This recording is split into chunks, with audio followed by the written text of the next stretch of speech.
तो प्यारे तलबा व तालिबात, अस्सलाम वालेकुम। आज की इस ऑनलाइन क्लास में मैं आपका इस्तकबाल करती हूँ और आज के इस एसएस के पीरियड में हम समाजी साइंस का पहला सबक पढ़ेंगे। भारत में बरतानवी हुकूमत का उरूज। अब बरतानवी हुकूमत यानी कि अंग्रेज़ हुकूमत कि भारत में अंग्रेज़ हुकूमत का उरूज कैसे हुआ, उसकी तरक्की कैसे हुई। गुजराती में कहेंगे भारत माँ ब्रिटिश सत्तानो उदय। तो कदीम ज़माने से ही यूरोप और भारत के दरमियान तिजारती ताल्लुकात थे, यानी यूरोप के लोग भारत के साथ तिजारत करते थे। तो यूरोप के लोग भारत से काली मिर्च, गरम मसाला, दालचीनी, रेशम का कपड़ा, मलमल वगैरह की तिजारत करते थे और उनका तिजारती मरकज़ कुस्तुनतुनिया था। तो कुस्तुनतुनिया का नया नाम है कॉन्स्टेंटिनोपल। तो कुस्तुनतुनिया से होकर वो भारत आते और भारत के साथ तिजारत करते थे। लेकिन ईस्वी सन 1453 में तुर्क मुसलमानों ने कॉन्स्टेंटिनोपल यानी कुस्तुनतुनिया को फ़तह कर लिया और इस रास्ते को यूरोप के लोगों के लिए बंद कर दिया। इस वजह से यूरोपी लोगों के लिए कॉन्स्टेंटिनोपल होकर भारत आने वाला बहरी रास्ता बंद हो गया। अब जो यूरोप के लोग थे उनको काली मिर्च, गरम मसाले के बिना काम उनका नहीं चलता था, इसलिए उन्हें नया बहरी रास्ता तलाश करने की ज़रूरत पेश आई। अब उसके बाद है भारत की तरफ आने के लिए बहरी रास्तों की दरियाफ्त। तो भारत की तरफ आने के लिए बहरी रास्तों की दरियाफ्त में दो मुल्क आगे आए। अब बहरी रास्ता यानी कि पानी का रास्ता। दो मुल्क कौन से? पुर्तगाल और स्पेन। तो पुर्तगाली बादशाह प्रिंस हेनरी ने भारत का बहरी रास्ता तलाश करने के लिए मल्लाहों की हौसला अफजाई की और मल्लाहों की माली मदद की। मल्लाह यानी कि कश्ती चलाने वाले, जहाज़ चलाने वाले। सबसे पहले बार्थलोमियो डाइज़ नामी मल्लाह भारत का बहरी रास्ता तलाश करने के लिए निकला, लेकिन वो अफ्रीका की बंदरगाह केप ऑफ गुड होप पर पहुंचा। वहाँ पर तूफ़ान ज़्यादा होने की वजह से उसने अपने जहाज़ को वापस मोड़ लिया और वो पुर्तगाल वापस चला गया। इस तरह वो भारत का बहरी रास्ता तलाश नहीं कर पाया। दूसरी तरफ स्पेन के बादशाह की माली मदद से क्रिस्टोफर कोलंबस भारत का बहरी रास्ता तलाश करने निकला। वो बहरे ओकियानूस को पार करके भारत का बहरी रास्ता तलाश करना चाहता था। जब उसने बहरे ओकियानूस को पार किया तब वो एक बड़ी सी ज़मीन पर जा पहुंचा और वो इस ज़मीन को भारत की ज़मीन समझ बैठा और इस ज़मीन को नाम दिया गया वेस्ट इंडीज़ टापू।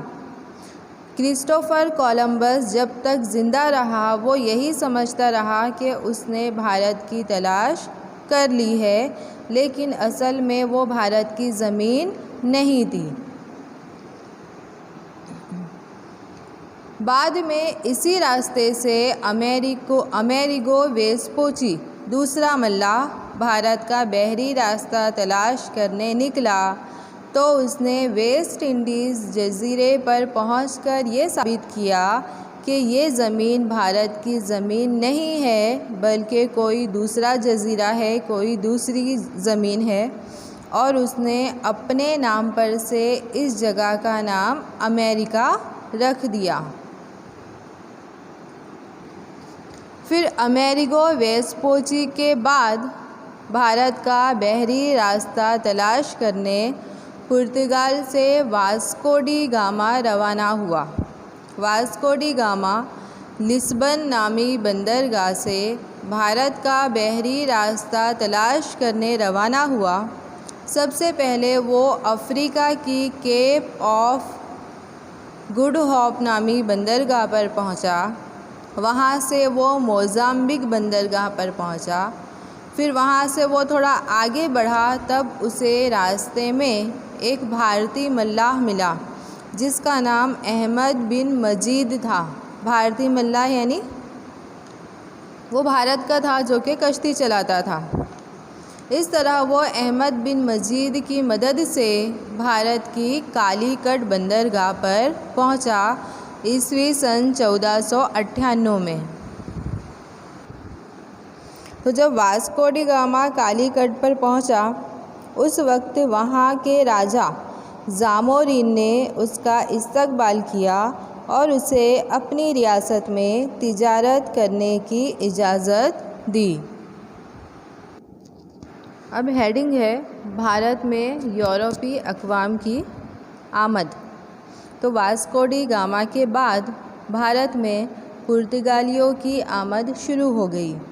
इस तरह यूरोप में से सबसे पहले पुर्तगाली अवाम भारत में आई। पुर्तगालियों ने भारत में तिजारत के साथ साथ तिजारती कोठियाँ भी कायम करनी शुरू कर दी। सबसे पहले उन्होंने गोवा, दीव दमन जैसे 3 इलाकों में अपनी तिजारती कोठी कायम की।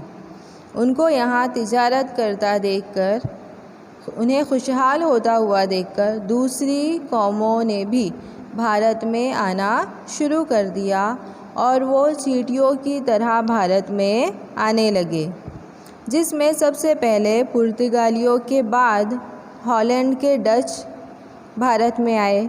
हॉलैंड के डच को देखकर डेनमार्क के डेनिश भारत में आए। डेनमार्क के डेनिश को देखकर इंग्लैंड के अंग्रेज़ भारत में आए।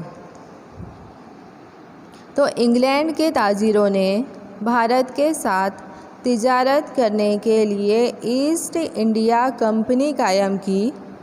ईस्वी सन 1600 में इंग्लैंड की रानी एलिज़ाबेथ ने ईस्ट इंडिया कंपनी को भारत के साथ तिजारत करने की इजाज़त दी। इस तरह 1608 में कंपनी का यानी ईस्ट इंडिया कंपनी का पहला जहाज़ सूरत पहुंचा, लेकिन यहाँ पर उन्हें तिजारत करने की इजाज़त हासिल नहीं हुई। आखिरकार जहांगीर बादशाह ने इन्हें भारत में तिजारत करने की इजाज़त दी। इस तरह अंग्रेज़ भारत में तिजारत करने लगे और साथ ही तिजारती कोठियाँ कायम करनी भी इन्होंने शुरू कर दी। सबसे पहले अंग्रेज़ों ने सूरत में तिजारती कोठी कायम की।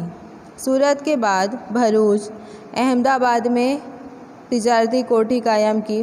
फिर अंग्रेज़ों ने बड़े बड़े शहरों को निशाना बनाया, जिसमें मुंबई, चेन्नई, मछलीपट्टनम, कोलकाता जैसे इलाकों में उन्होंने तिजारती कोठी कायम की। अंग्रेज़ों के बाद 1668 में फ्रांस के फ्रांसीसी भारत में आए। फ्रांस के फ्रांसीसियों ने भारत के कई सारे इलाके चंद्रनगर, माहे, यनाम, क्राइकल जैसे इलाकों में तिजारती कोठी कायम की। अंग्रेज़ों ने फ्रांसीसियों को तिजारती कोठी कायम करता देखकर दोनों में मुकाबला आराई शुरू हो गई। नतीजे में अंग्रेज़ों और फ्रांसीसियों के दरमियान 3 कर्नाटक की जंगें हुई और तीनों ही जंगों में अंग्रेज़ों ने फ्रांसीसियों को हरा दिया। उसके बाद देखेंगे प्लासी की जंग। तो प्लासी की जंग बंगाल के नवाब सिराजुद्दौला और अंग्रेज़ों के दरमियान हुई। कोलकाता में अंग्रेज़ों ने तिजारती कोठी कायम कर रखी थी और तिजारती कोठी की हिफाजत का बहाना बनाकर अंग्रेज़ों ने वहाँ पर चारों तरफ किलाबंदी का काम शुरू किया। यानी तिजारती कोठी के चारों तरफ बड़ी बड़ी दीवारें बनाना शुरू की। जैसे ही सिराजुद्दौला को किलाबंदी का पता चला तो उसने किले को तोड़कर रख दिया। अंग्रेज़ों ने ये ख़बर रॉबर्ट क्लाइव को पहुंचाई। रॉबर्ट क्लाइव कौन था? अंग्रेज़ जनरल था। तब रॉबर्ट क्लाइव ने नवाब के साथ जंग करने के लिए फ़ौजी लश्कर बंगाल रवाना किया। बंगाल में जैसे ही फ़ौजी लश्कर पहुंचा तो सिराजुद्दौला की फ़ौज को देखकर रॉबर्ट क्लाइव को ऐसा महसूस हुआ कि इस फ़ौज को हराना मुश्किल है, तो उसने दगाबाजी का सहारा लिया, यानी धोखेबाजी का सहारा लिया और सिराजुद्दौला के सिपह सालार मीर जाफ़र को अपनी साजिश में उसने शामिल कर लिया। और मीर जाफ़र को अंग्रेज़ों ने ये लालच दी कि अगर तुम सिराजुद्दौला को जंग में हराने में मदद करोगे तो हम तुम्हें बंगाल का नवाब बना देंगे। इस तरह अंग्रेज़ों ने प्लासी के मैदान में जंग का ऐलान किया। 23 जून 1757 के दिन प्लासी के मैदान में प्लासी की जंग हुई और इस जंग में मीर जाफ़र की वजह से सिराजुद्दौला हार गया। सिराजुद्दौला के हारने के बाद अंग्रेज़ों को बंगाल के 24 ज़िले हासिल हुए। इस तरह अंग्रेज़ों ने मीर जाफ़र को बंगाल का नवाब बनाया और प्लासी की जंग के ज़रिए भारत में अंग्रेज़ों की हुकूमत की बुनियाद रखी गई।